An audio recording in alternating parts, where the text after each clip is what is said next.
Como é que a gente diz, igreja, aos nossos visitantes? Sejam bem-vindos em nome de Jesus e voltem sempre. Amém. Irmãos, que alegria a gente poder se reunir no dia do Senhor, na casa do Senhor e aprender mais da palavra do Senhor. Vamos abrir nossas Bíblias em Mateus capítulo 5 e hoje nós leremos o versículo 8. Estudaremos juntos a bem-aventurança, limpos de coração, pureza ou sinceridade.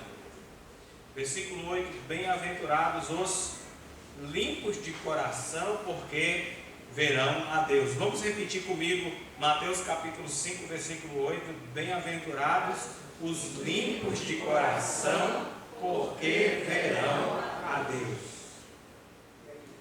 Obrigado, irmão.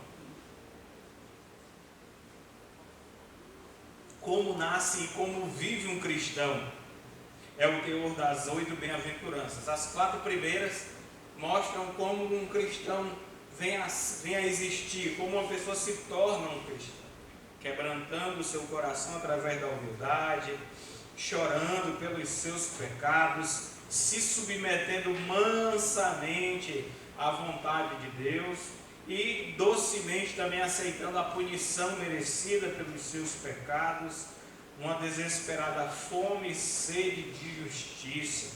É assim que uma pessoa se torna um cristão, se humilhando na presença de Deus e recebendo de Deus o reino como graça, chorando, sendo quebrantado e recebendo o consolo do próprio Deus pelos seus pecados perdoados, se submetendo à vontade de Deus e então recebendo a promessa de que herdarão a terra, viverão para sempre com o Senhor, aqueles que fazem a sua vontade, e sendo fartos da sua fome e sede de justiça na pessoa do nosso Senhor Jesus Cristo. A partir daí a vida cristã surge, e aí nós vemos as características de uma pessoa que nasceu como um cristão. Vem a misericórdia. O cristão, ele é misericordioso porque ele alcançou misericórdia de Deus, e isso se consiste já numa bem-aventurança, porque ele dá daquilo que ele recebeu com abundância no Calvário, por meio de Cristo Jesus, da parte de Deus. E a próxima bem-aventurança que fala da marca de uma pessoa que nasceu como cristão é a pureza de coração. Bem-aventurados os limpos de coração, porque verão a Deus. E nós vamos proceder com o mesmo método de sempre. Nós vamos entender o que significa ser puro de coração. Nós vamos entender por que é bem-aventurado que é o puro de coração e como nós podemos nos tornar mais puros de coração. Muito bem, o puro de coração. Primeiro, o que significa ser puro de coração? Então, ser puro de coração significa ser puro. E em segundo lugar, significa ser puro de coração, como o nome já está dizendo. Pureza significa sem sujeiras, incontaminado, estéril. Isso é o que significa ser puro, ou sem mistura. Por exemplo, água pura é água sem mistura, sem açúcar, sem sal, tá certo? E água pura também é água que não é contaminada. Então, ser puro significa ser sem contaminação. E número 2, ser sem nenhum tipo de mistura. Só água e somente água está dentro desse copo. Deus quer também a pureza das nossas vidas. E uma pureza que brota do nosso coração. A Bíblia define o homem com 2 partes. O homem interior e o homem exterior. Confia comigo, 2 Coríntios capítulo 4, versículo 16. Segunda epístola de Paulo aos Coríntios, capítulo 4, versículo 16. Diz assim a palavra de Deus: por isso não desanimamos, pelo contrário, mesmo que o nosso homem exterior se corrompa, contudo o nosso homem interior se renova de dia em dia. Então a palavra de Deus, ela divide o homem em 2 partes principais. O homem exterior, que é equivalente ao homem, à natureza física humana. Paulo está se referindo ao homem exterior como o corpo do homem que vai se deteriorando com o tempo, com os sofrimentos, com as tribulações da vida. Mas ele fala do homem interior que se renova, que cresce, que não está sujeito à ação do tempo, mas pela graça de Deus, evolui, cresce, se aperfeiçoa de glória em glória, dia a dia. Então a parte material do homem, o apóstolo Paulo chama de homem exterior, e a parte imaterial do homem, o apóstolo Paulo chama então de homem interior. E existem vários termos na Bíblia que são usados para descrever o homem interior. Um exemplo disso é o grande mandamento. O grande mandamento diz: amarás o Senhor teu Deus de todo o teu coração, de toda a tua alma, de toda a tua força e de todo o teu entendimento. Essas 4 expressões com as quais o Senhor Jesus Cristo diz que nós devemos amar a Deus, ou esses 4 elementos que nós precisamos mobilizar para amar a Deus como Ele deve ser amado, como Ele merece ser amado, são 4 formas de se referir à mesma parte do homem, a parte interior: o coração, a alma, a força e o entendimento. São todas facetas ou faculdades daquilo que a gente chama de homem interior, do homem espiritual. A Bíblia fala de espírito, a Bíblia fala de tantas outras, usa tantas outras expressões para se referir a essa parte material, mas a principal delas é coração. No Antigo Testamento eu fiz uma contagem, na verdade eu tenho um programinha de computador que faz essa contagem. Quando você procura, faz uma busca da palavra na língua original coração, no Antigo Testamento ele aparece 545 vezes. E no Novo Testamento 150. Então são 695 vezes na Bíblia. Quase 700 vezes a palavra coração aparece na Bíblia. Lembrem-se que a Bíblia só tem 1189 capítulos. Então é uma grande quantidade de passagens que falam do coração. É a palavra principal para descrever o homem interior. Abra sua Bíblia comigo em 1 Samuel capítulo 16. 1 Samuel capítulo 16. Primeiro livro de Samuel. A gente tem uma mania de confundir os livros com as epístolas, né? No Novo Testamento você diz assim: primeira epístola feminino, né? Aos Coríntios, primeira epístola ou segunda epístola aos Tessalonicenses. No Antigo Testamento não tem epístola, é livro, então é masculino. Então primeiro livro de Samuel, primeiro livro de Reis, primeiro de Crônicas, tá? Então vamos lá, primeiro livro de Samuel, capítulo 16. Isso aqui é o momento em que Deus manda Samuel à casa de Jessé ungir o rei Davi. E os filhos de Jessé são apresentados a Samuel, e Samuel se impressiona quando aparecem os primeiros filhos lá. E Deus diz assim: não é esse não nem olha para esse aí, que não é esse que Deus escolheu. E Jessé então vai apresentando todos os filhos, e Davi é o mais jovem, é o que da casa exerce um trabalho mais humilde, está nos campos pastoreando as ovelhas. E é interessante o que Deus diz ao profeta, repare bem, primeiro livro de Samuel, capítulo 16, versículo 7. Quando Eliabe aparece, um dos filhos de Jessé, aparece para Samuel, ele diz: certamente está perante o Senhor o seu ungido. Olha a resposta de Deus, versículo 7. Porém o Senhor disse a Samuel: não atentes para a sua aparência, nem para a sua altura, porque eu o rejeitei. Porque o Senhor não vê como vê o homem. O homem vê o exterior, porém o Senhor vê o quê?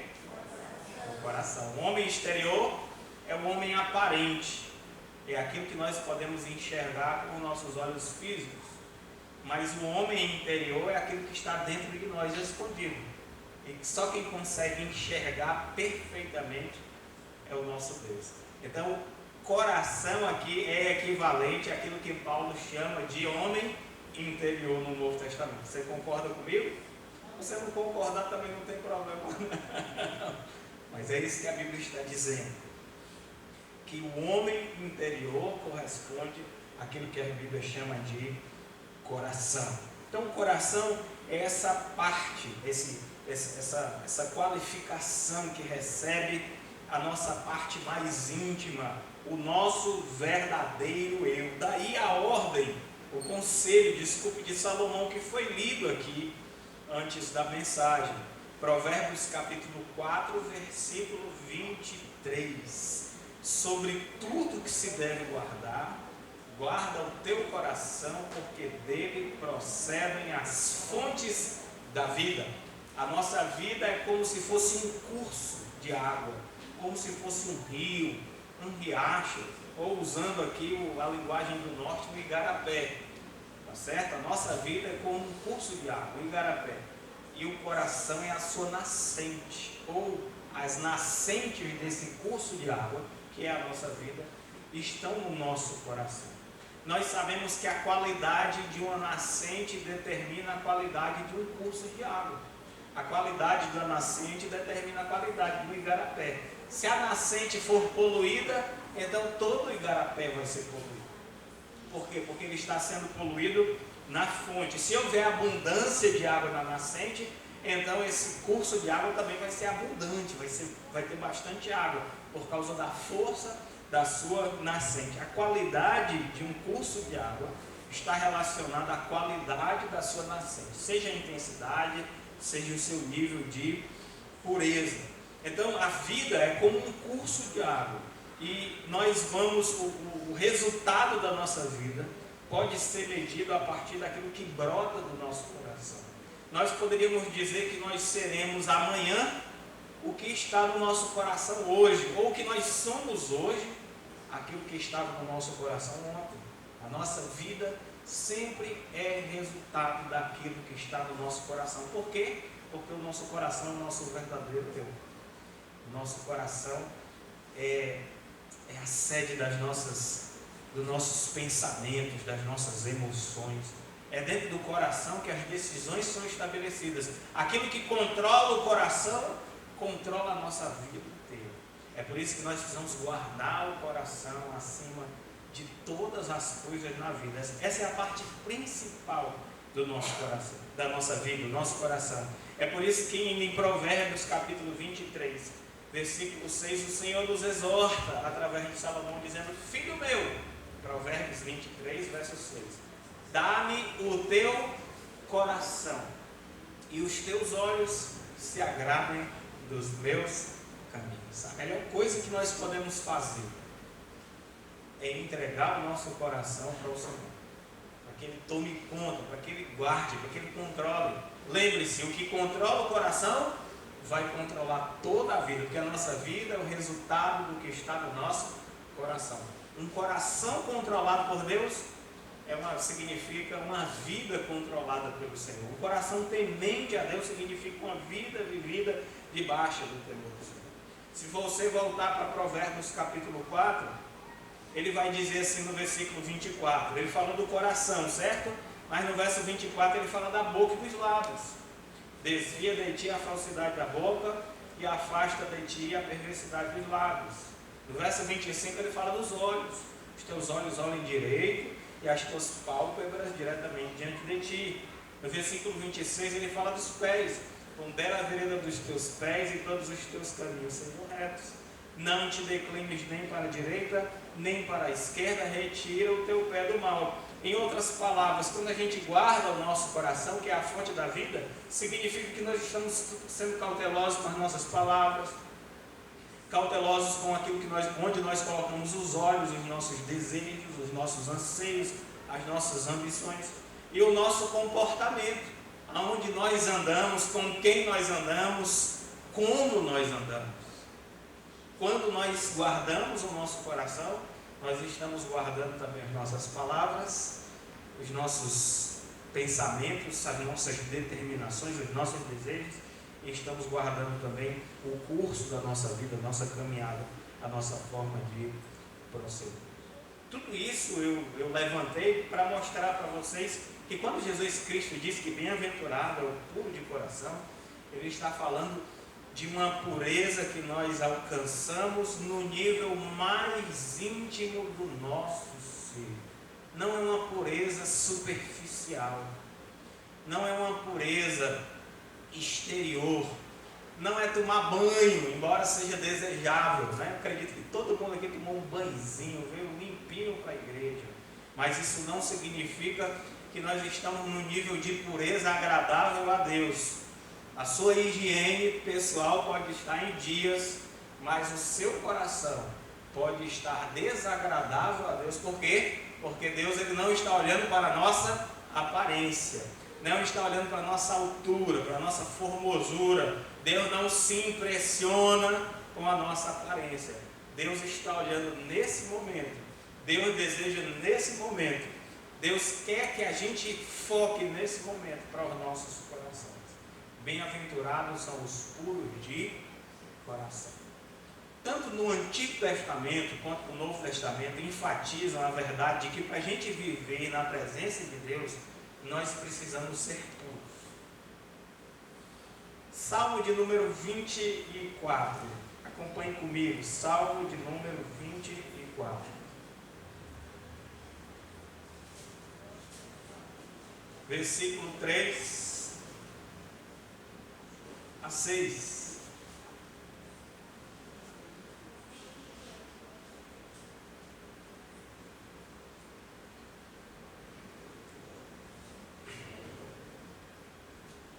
Salmo de número 24, versículo 3 a 6. Olha só.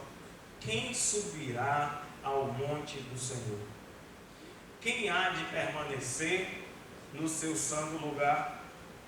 O que é limpo de mãos e puro de coração, que não entrega a sua alma à falsidade. Perceba, irmãos, que alma e coração são usados aí como sinônimos, termos intercambiáveis, reforçando a tese de que a Bíblia usa várias palavras para descrever o homem interior, das quais coração é a principal, tá?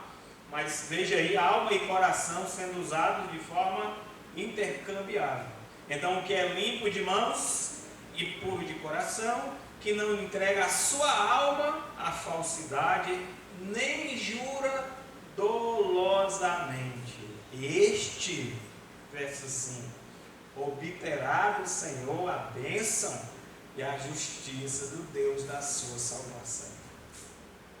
Tal é a geração dos que o buscam, dos que buscam a face do Deus de Jacó.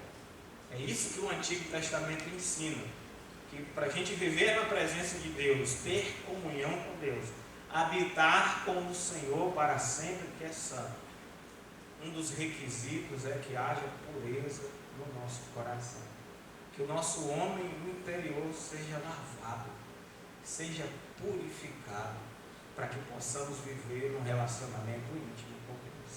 O Novo Testamento não ensina de forma diferente, não. Abra sua Bíblia comigo em Hebreus capítulo 12, versículo 14. Hebreus capítulo 12, versículo 14. A palavra pureza de coração não aparece aqui, mas o conceito aparece através da santidade. Hebreus capítulo 12, versículo 14. Segui a paz com todos e a santificação. O que é santificação? É o estágio do caráter, ou o desenvolvimento do caráter, onde nós nos tornamos cada vez mais puros aos olhos de Deus. Seguir a paz com todos e a santificação, sem a qual ninguém verá o Senhor.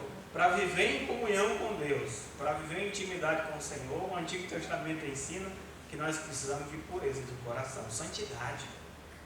Mãos limpas, coração puro, alma sincera.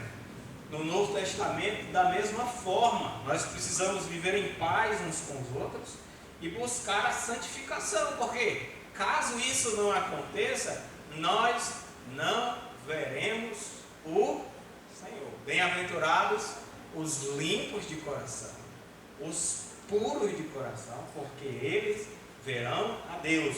O Antigo e o Novo Testamento juntos, como duas testemunhas, se levantam para dizer que, para a gente viver na presença de Deus, é necessário que haja pureza de coração. É por isso que esse sempre foi o anseio do homem de Deus. Abra sua Bíblia comigo no Salmo 51.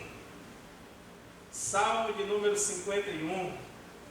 O salmo de confissão e de arrependimento de Davi, homem que foi chamado um homem segundo o coração de Deus. E já já a gente vai aprender algo sobre pureza de coração que é interessante, a partir do exemplo de Davi. Salmo de número 51, versículo 10 diz: cria em mim, ó Deus, um coração puro e renova dentro de mim um espírito inabalável. Tanto o Antigo quanto o Novo Testamento nos ensinam que para viver na presença de Deus a gente precisa de um coração puro. E esse sempre foi o anseio do homem e da mulher de Deus. O desejo de ser santo, não por ser santo em si mesmo, mas o desejo de ser santo para que possa viver na presença de Deus. Esse era o anseio de Davi, e ele sabia que essa pureza não estava no seu coração, não era natural do seu coração, no estado em que ele se encontrava, e que ele precisava que o próprio Deus fizesse isso em seu favor.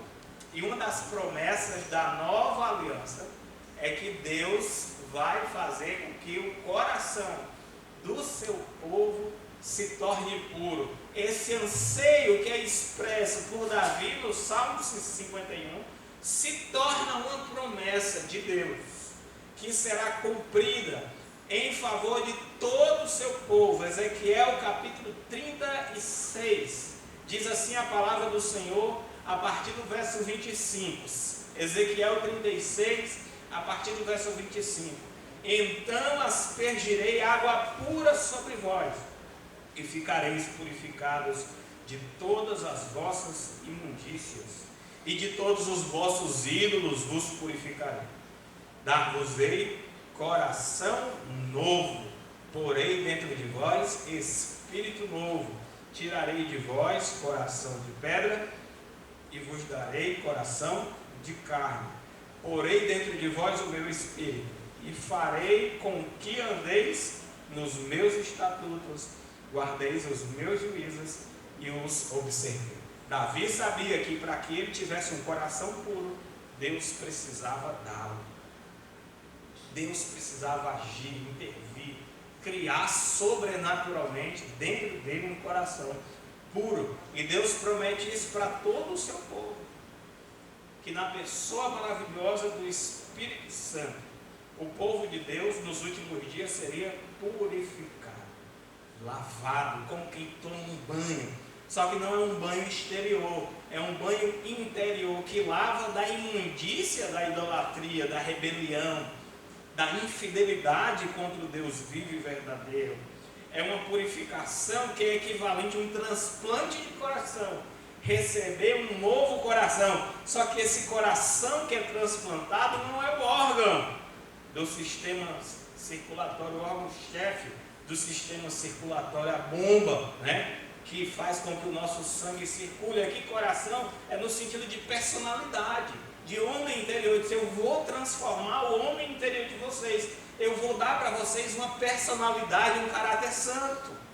Porém dentro de vós um espírito novo. Lembra? Coração, alma e espírito são termos equivalentes na Bíblia. Por quê? Porque eles descrevem todos o homem interior, mas coração é a palavra principal. Tirarei o coração de pedra e vos darei um coração de carne, um coração que responde, que é vivo. Porei dentro de vós o meu espírito, e o resultado vai ser que vocês vão andar nos meus estatutos, guardar os meus juízos e observar os meus caminhos. Olha que maravilha, irmãos. Deus quer de nós um coração puro. No estado em que nós nos encontramos, o nosso coração não é puro. Nosso coração está corrompido pelo pecado. Enganoso é o coração, mais do que todas as coisas, desesperadamente corrupto, quem o conhecerá? Jeremias 17, verso 9. Por isso o anseio de Davi: cria em mim, ó Deus, um coração puro. E a promessa de Deus é que nos últimos dias o Espírito Santo seria derramado sobre o seu povo, e Deus faria com que o povo experimentasse uma mudança de coração, uma mudança de personalidade, uma transformação espiritual, uma purificação dos seus pecados. Isso é promessa de Deus. Essa é uma exigência do Senhor e ao mesmo tempo uma promessa que Deus deu para os seus filhos no Antigo Testamento. Porque bem-aventurado é aquele que alcança essa pureza de coração. Jesus Cristo disse que a pessoa que alcança a pureza de coração, que é tanto uma exigência quanto uma promessa de Deus para vê-lo, terá o privilégio de desfrutar da sua presença.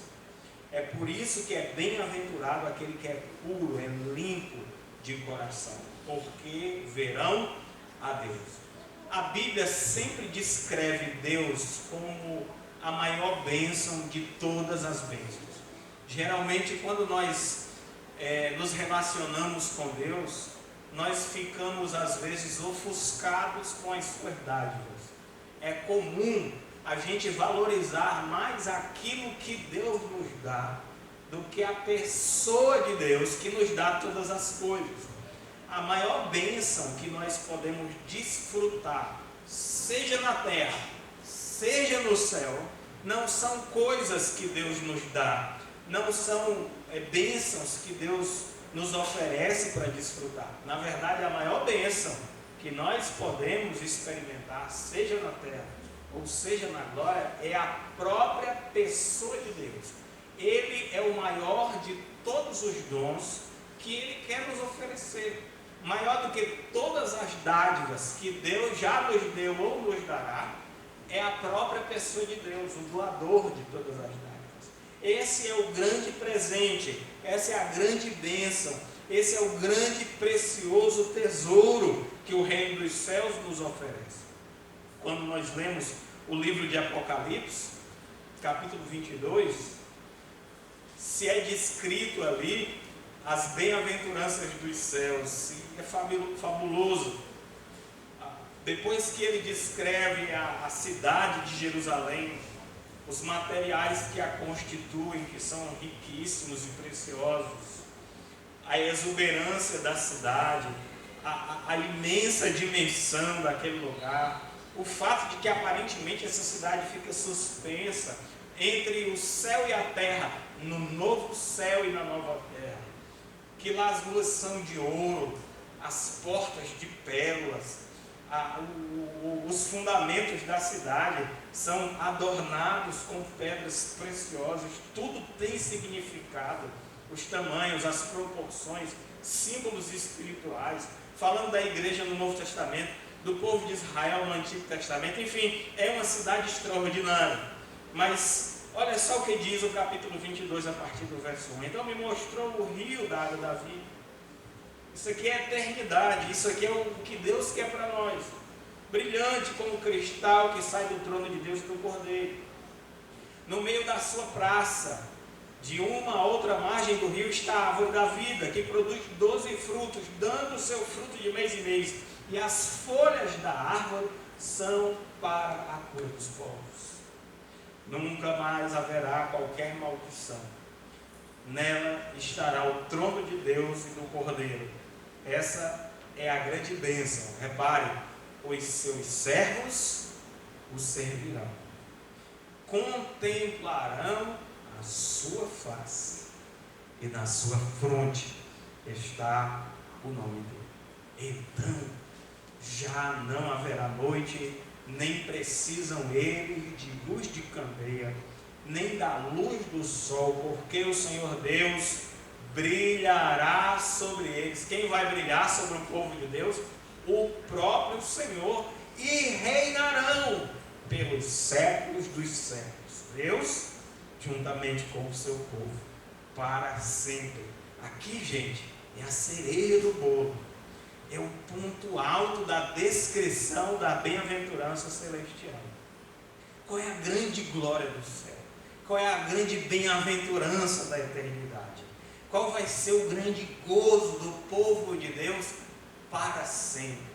É o privilégio de servir ao Senhor e ver a Ele face a face. Parece incompreensível para a mente humana enxergar Deus como essa fonte infinita de prazer e de felicidade. E se a palavra de Deus não tivesse dito isso, eu acredito que dificilmente entraria no nosso coração essa verdade. Mas o fato é que a maior das bênçãos que nós podemos desfrutar na terra, e a grande promessa que nós teremos para desfrutar dos céus, é da presença de Deus. Nós vamos ver o Senhor face a face.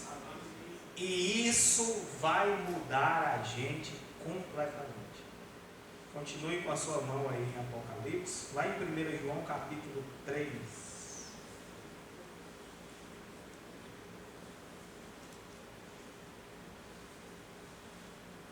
Versículo 2, diz assim: amados, primeira epístola de João, capítulo 3, verso 2: amados, agora somos filhos de Deus, mas ainda não se manifestou o que havemos de ser. Sabemos que quando Ele se manifestar, seremos semelhantes a Ele, porque haveremos de vê-lo como Ele é. Olha que tremendo. Quando nós tivermos o privilégio de ver o Senhor da glória, a nossa própria natureza vai se transformar. E nós vamos alcançar uma semelhança com Deus gloriosa. É claro, guardadas as devidas proporções. A Bíblia não está dizendo que na eternidade nós vamos ser deusificados ou deificados, que nós vamos nos transformar em deuses. Não é isso. A Bíblia diz que ao contemplar a glória, a santidade de Deus, nós seremos transformados e experimentaremos mudanças drásticas na nossa natureza, no sentido de aperfeiçoamento e santificação, pelo simples fato de contemplá-lo como Ele é. Nós já somos abençoados na terra. Nós já vivemos na experiência da eternidade desde o dia que entregamos a nossa vida ao Senhor Jesus. Mas quando a gente chegar no céu, nós vamos passar pela experiência de glorificação. A nossa santidade se aperfeiçoa, nós ficaremos completos, seremos tudo aquilo que Deus desejou que nós sempre fôssemos. Mas quando isso vai acontecer? Quando nós contemplarmos o Senhor da glória. João diz: a gente não é ainda aquilo que a gente deve ser, mas quando a gente vê o Senhor, nós vamos ser transformados, nós experimentaremos a glória, vamos vê-lo como Ele é e seremos transformados na sua semelhança. Isso na teologia é chamado de visão beatífica. Quando a gente chegar no céu, irmãos, e ver aquele que está sentado no trono e o Cordeiro que foi morto antes da fundação do mundo, mas que ressurgiu, nós vamos sentir uma sensação que nós não conseguimos descrever com as palavras. É um gozo profundo. Nós não desejaremos parar de clamar: Santo, Santo, Santo é o Senhor. Toda a terra está cheia da sua glória. Nós diremos junto com os seres celestiais que habitam os céus, diremos: digno é o Senhor de receber a glória, a honra, a força e o poder, porque Ele criou todas as coisas e por sua vontade tudo veio a existir. Nós cantaremos com os anjos e os seres celestiais ao redor do trono de Deus, olhando face a face para o nosso Deus, que digno é o Cordeiro de receber também a glória, a honra, a força e o poder, porque com o seu sangue ele comprou pessoas de todas as raças, de todas as tribos, de todas as línguas, de todas as nações. Vai ser um prazer tão imenso que alguns dizem que nós sentiremos vontade de morrer e ao mesmo tempo de viver. Vamos explodir de alegria e ao mesmo tempo vamos chorar de quebrantamento. Nós vamos querer ficar em silêncio e ao mesmo tempo queremos abrir a nossa boca e louvar o Senhor. Nós seremos tomados por um espírito de reverência que beira ao terror e ao mesmo tempo pularemos de alegria na sua presença. É algo que são palavras que a gente procura para descrever aquilo que não pode ser descrito com palavras. Nós não vamos querer parar de cantar. Nós não vamos querer parar de olhar.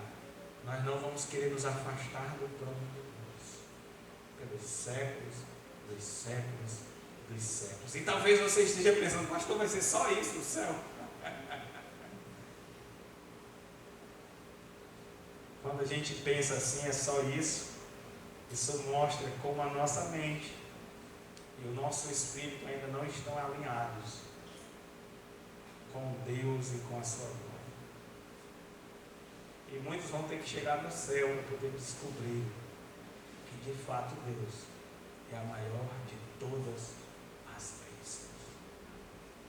E quando você vê o Todo-Poderoso ali, face a face, você vai sentir aquilo que Deus te criou para sentir. É ali que a nossa vida se realiza. Esse é o grande presente daqueles que purificam seus corações, daqueles que limparam seus corações, ou que experimentaram, melhor dizendo, a pureza de coração, que é oferecida e só pode acontecer pela ação do Espírito Santo nas nossas vidas. Recebe um grande presente, verão a Deus. Esse é o privilégio dos privilégios. Agora, você não precisa esperar chegar no céu para você ver algo de Deus, ter uma experiência com o Senhor. Nós podemos conhecer a Deus aqui na terra já. Inclusive, essa é a vida eterna. João 17, verso 3, o Senhor Jesus Cristo diz que a vida eterna é esta: que te conheçam a ti, falando com Deus, como o único Deus verdadeiro, e a Jesus Cristo, a quem tu enviaste. Essa é a vida eterna. Conhecer o Senhor. E a gente não precisa chegar no céu para desfrutar da vida eterna.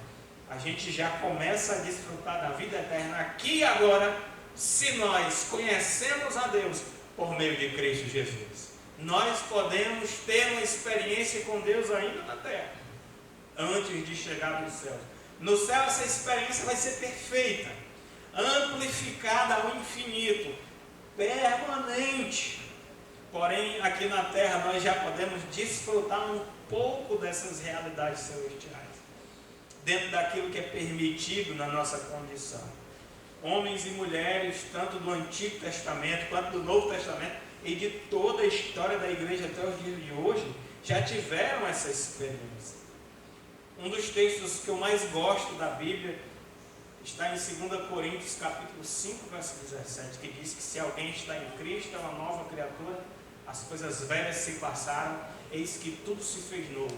Isso é uma frase perfeita que descreve a experiência do próprio apóstolo Paulo, que era um homem terrível, até o momento em que ele tem um encontro com Cristo na estrada de Damasco. Ele vê uma luz, cai no chão, fica cego, tamanho era o fulgor e o brilho daquela luz, fica atordoado com aquela voz que ele fala, que se identifica com Jesus, a quem ele persegue.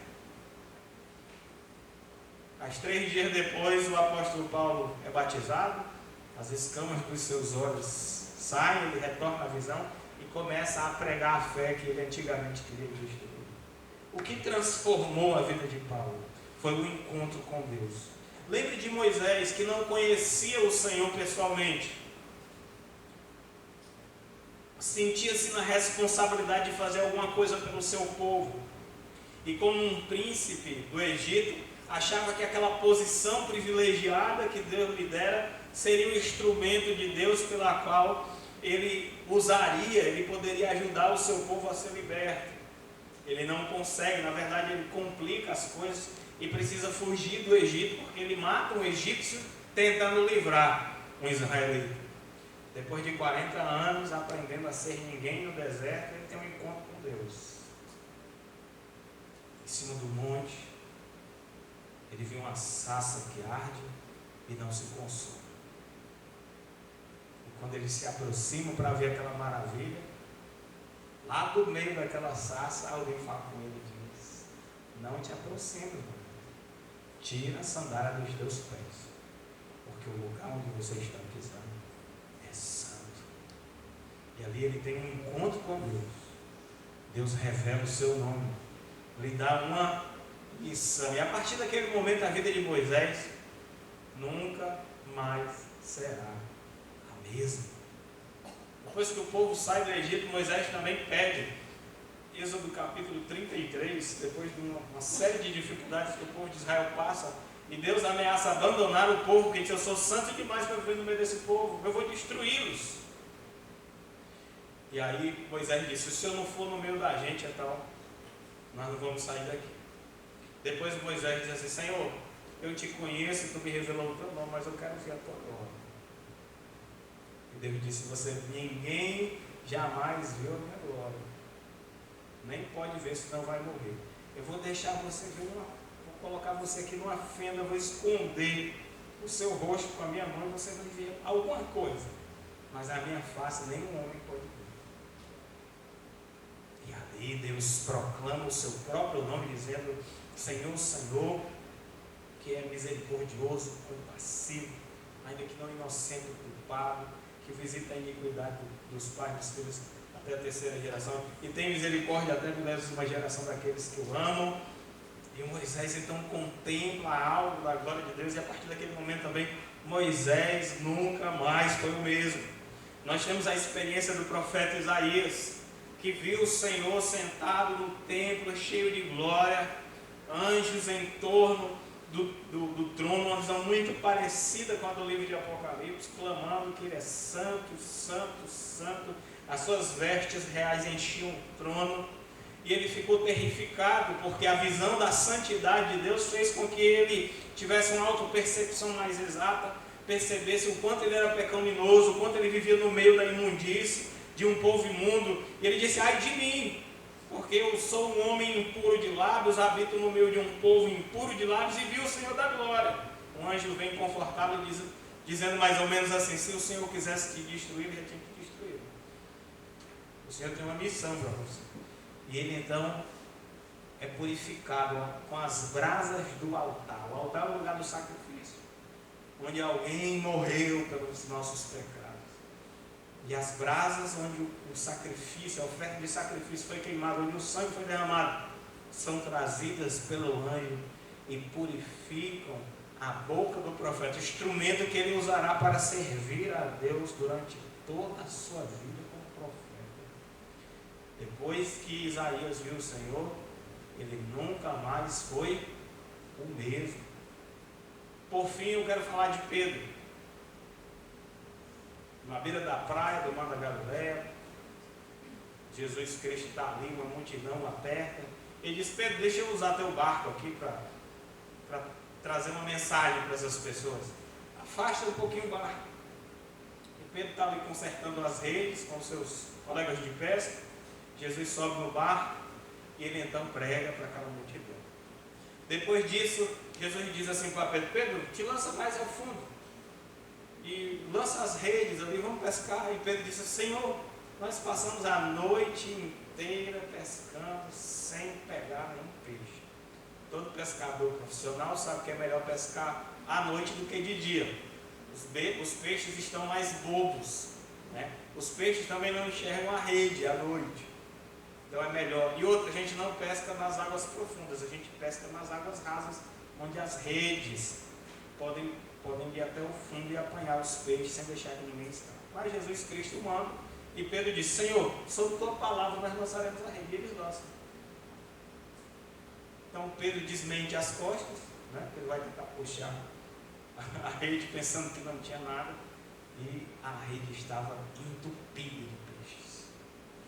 Eles precisavam de ajuda, e os barcos recolheram tantos peixes que eles quase afundam de tantos peixes. E teve um milagre adicional, eram tantos peixes e a rede não se rasgou.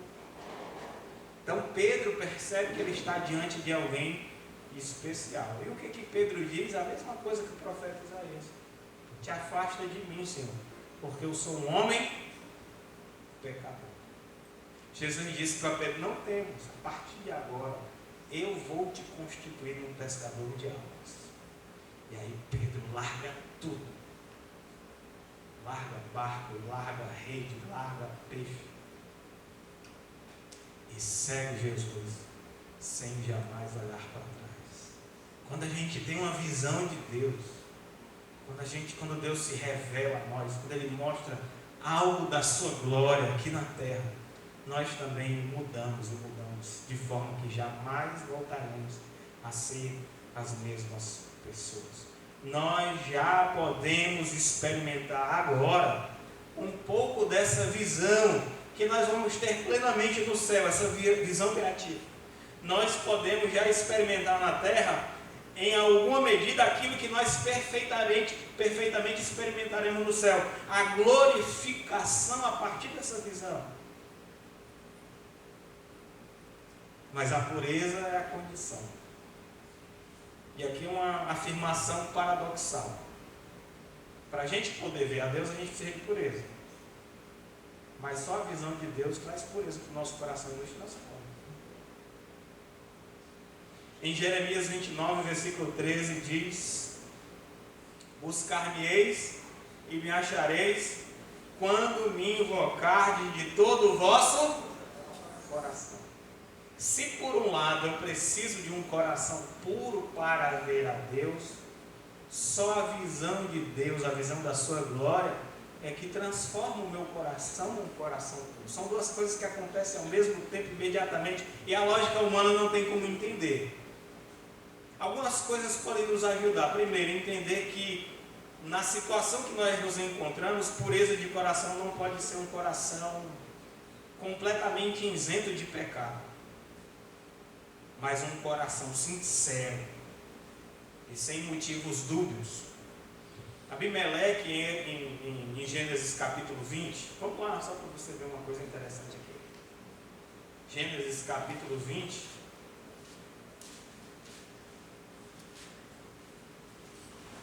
Vocês sabem que o pai Abraão, ele tinha um problema com a mentira. A mulher dele era muito bonita, e quando ele ia num lugar, ele sabia que o pessoal ia cobiçar a mulher dele. E ela era meio irmã dele mesmo. Então ele dizia assim: me faz um favor, não diz para as pessoas que tu é minha esposa, diz que tu é minha irmã. Isso já tinha dado um problema no Egito, e agora está dando um problema nas terras de Abimeleque. Então, quando ele foi morar ali na terra do Negueb, ali em Gerar, ele e Sara, né, ele falou para o pessoal: olha, essa aqui é a minha irmã, porque ele tinha medo de que as pessoas, por amor a Sara, apaixonadas por ela, tirassem a sua vida para ficar com ela. Naquela época as pessoas não eram civilizadas. Então aconteceu que Abimeleque, o rei daquela região, mandou buscar Sara para fazer parte do seu harém. Aí no versículo 3 diz assim: Deus, porém, veio a Abimeleque em sonhos de noite e lhe disse: vais ser punido de morte por causa da mulher que tomaste, porque ela tem marido. Aí olha a resposta de Abimeleque. Ora, Abimeleque ainda não havia a possuído, por isso disse: Senhor, matarás até uma nação inocente? Verso 5: não foi ele mesmo, Abraão, que me disse: é minha irmã? E ela também me disse: ele é meu irmão. Com sinceridade de coração e na minha inocência foi que eu fiz isso. Verso 6. Em algumas versões está escrito assim: foi na pureza do meu coração. Olha, a situação não tinha nada de pura, né? Ele estava prestes a se deitar com uma mulher casada. Mas como ele não sabia o que estava acontecendo, então ele fez aquilo, ele agiu com sinceridade. Ele ia se deitar com a mulher casada sem saber.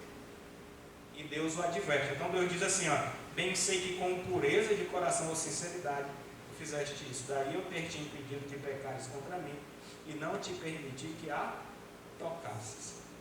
Então, de certa maneira, irmãos, nós podemos dizer que pureza de coração, limpeza de coração, não significa na condição que nós estamos, exatamente que nós estamos isentos, perfeitamente isentos de erros. Mas que a nossa motivação é sincera. Principalmente no que diz respeito a buscar ao Senhor e se arrepender dos nossos pecados. Porque é uma busca sincera, com pureza de coração, que faz com que a gente encontre o Senhor. Foi isso que Deus falou através do profeta Jeremias. Vocês vão me buscar e vão me encontrar quando? Quando vocês me buscarem de todo o vosso coração. Ora, Davi era conhecido como um homem segundo o coração de Deus. Você diz misericórdia. Porque Davi era um homem cheio de erros, que fez coisas absurdas, e que ele não é admirável em muitos aspectos, porém Deus diz, ele é um homem segundo o meu coração. Em que sentido? No sentido que Davi era uma pessoa sinceríssima com o Senhor, com todas as besteiras e bobagens e crimes sanguinários que ele cometeu. Ele era uma pessoa sincera com o Senhor. Quando ele pecava de coração. Mas quando ele se arrependeu de coração. Ele disse: contra ti, Senhor, contra ti somente eu cometi iniquidade. Se o Senhor quisesse sacrifício, Ele te dá. Mas o Senhor não se agrada disso. O Senhor se agrada de um coração quebrantado, contrito. Isso é o sacrifício que o Senhor deseja de nós. Portanto, Deus cria dentro de mim um coração puro e renova dentro de mim um espírito inabalável.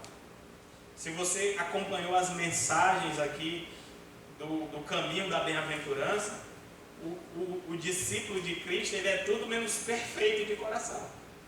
Então, puro de coração não quer dizer perfeito de coração. Antes, ele é uma pessoa que admitiu que é pobre espiritualmente,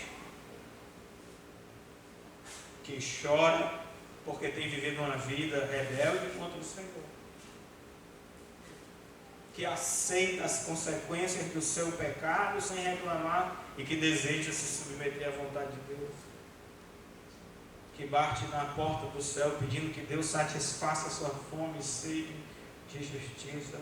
É um homem que recebeu misericórdia, e misericórdia é você não receber aquilo que você merece. O homem merece castigo, mas recebeu de Deus a misericórdia, ou seja, foi poupado da morte certa que os seus pecados o fazem merecer. Por quê? Porque Cristo morreu no seu lugar. E é por isso que essa pessoa hoje tem um coração que está sendo aperfeiçoado, santificado, que foi purificado pelo Espírito Santo, porque um dia ele, com sinceridade de coração, disse: eu sou pecador e o Senhor é Salvador, tem misericórdia de mim, Senhor. E aqui nós já começamos a responder a terceira pergunta: como nós podemos nos tornar puros de coração? É trilhando o caminho das bem-aventuranças, aceitando aquilo que a Bíblia diz acerca de nós, o veredito de que nós somos pecadores, culpados. É pedindo que o Espírito de Deus nos fira e nos faça chorar pelos nossos pecados, não apenas porque os nossos pecados trouxeram miséria e maldição sobre nós, mas porque os nossos pecados ofenderam o nosso Deus Criador. Que nós possamos nos submeter à sua vontade, bater na porta dos céus buscando justiça, abrir o nosso coração para receber a misericórdia de Deus. É isso que purifica o coração, é isso que transforma a nossa vida. Em Efésios capítulo 15, Atos capítulo 15, abra lá comigo, tem um texto bonito. Atos capítulo 15, versículo 9. Uma das coisas que nós já aprendemos que é o Espírito Santo que purifica o nosso coração.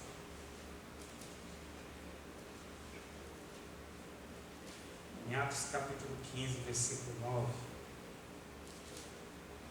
E aqui nós temos um conjunto de meios que o Espírito Santo usa, senão só palavra, para purificar o nosso coração.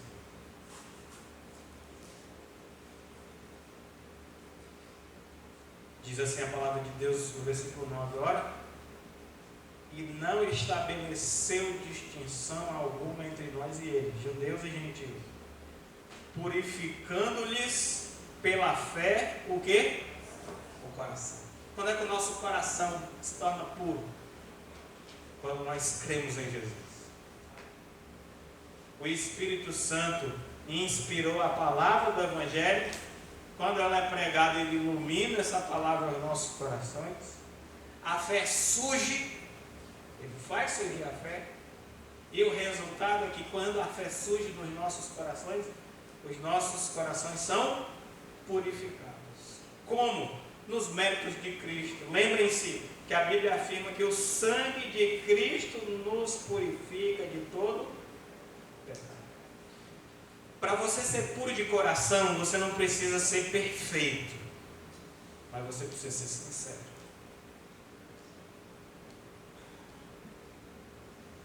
E você precisa do poder do Espírito Santo sobre a sua vida. E o Espírito Santo vem sobre nós através da pregação do Evangelho. Lembrando que esta palavra é inspirada pelo Espírito. Tem gente que diz que a letra mata. É verdade.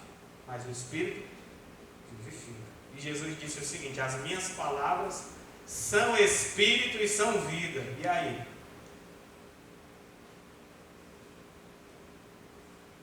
É quando a gente abre a palavra, estuda a palavra, conhece a palavra, medita na palavra, entende a palavra, que o Espírito Santo vai se apropriando do nosso coração, iluminando a nossa mente, repreendendo a nossa tendência pecaminosa, refreando os nossos vícios, quebrantando o nosso coração, fazendo com que a fé surja, avivando essa fé para que ela cresça, para que nós possamos nos apropriar de Cristo e de tudo que Deus tem preparado para nós na pessoa do seu Filho.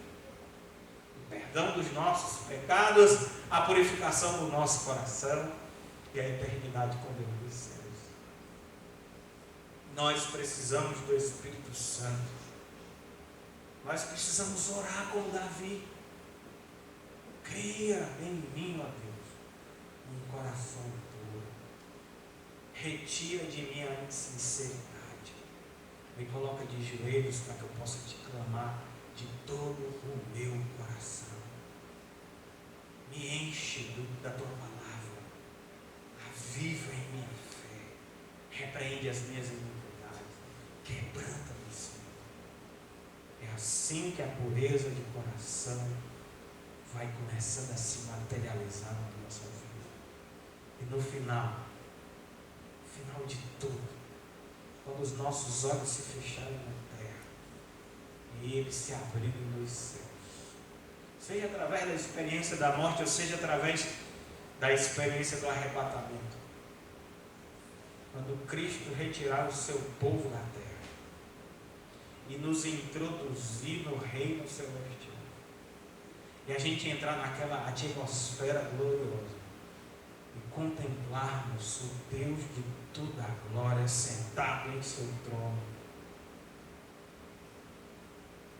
serviremos o Senhor para sempre e o veremos face a face. Reinaremos com Ele pelos séculos dos séculos. Bem-aventurado os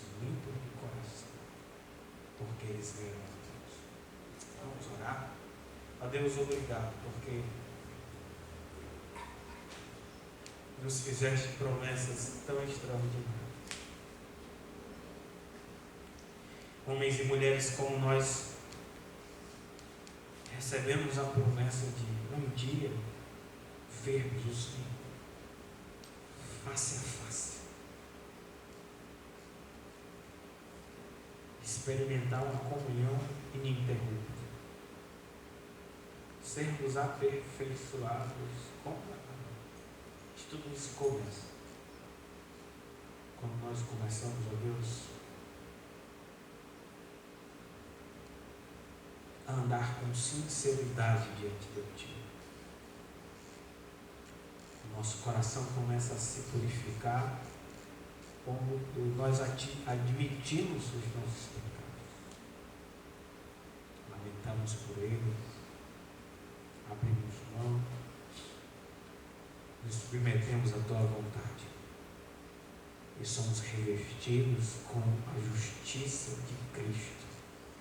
Aí as culpas são perdoadas, a iniquidade é coberta, o coração é purificado. E se a marca da nossa vida era, ó Deus, a imundície do pecado, a contaminação da infidelidade, agora em Cristo Jesus nós somos novas criaturas. Recebemos um novo Espírito, um novo coração. Experimentamos o lavar renovador e regenerador do Espírito Santo. Ó Deus, que maravilha! E ainda um dia seremos completamente perfeitos e puros quando virmos o Senhor face a face. Nós possamos, Senhor Deus, ansiar por esse dia, desejá-lo ardentemente. E como disse o apóstolo João, se nós temos essa esperança e essa promessa, que nos purifiquemos todos os dias, busquemos a pureza de vida, porque nós temos essa promessa de pureza perfeita lá nos céus, quando Jesus se manifestar na sua glória. Essa é a nossa oração, em nome de Cristo. Amém.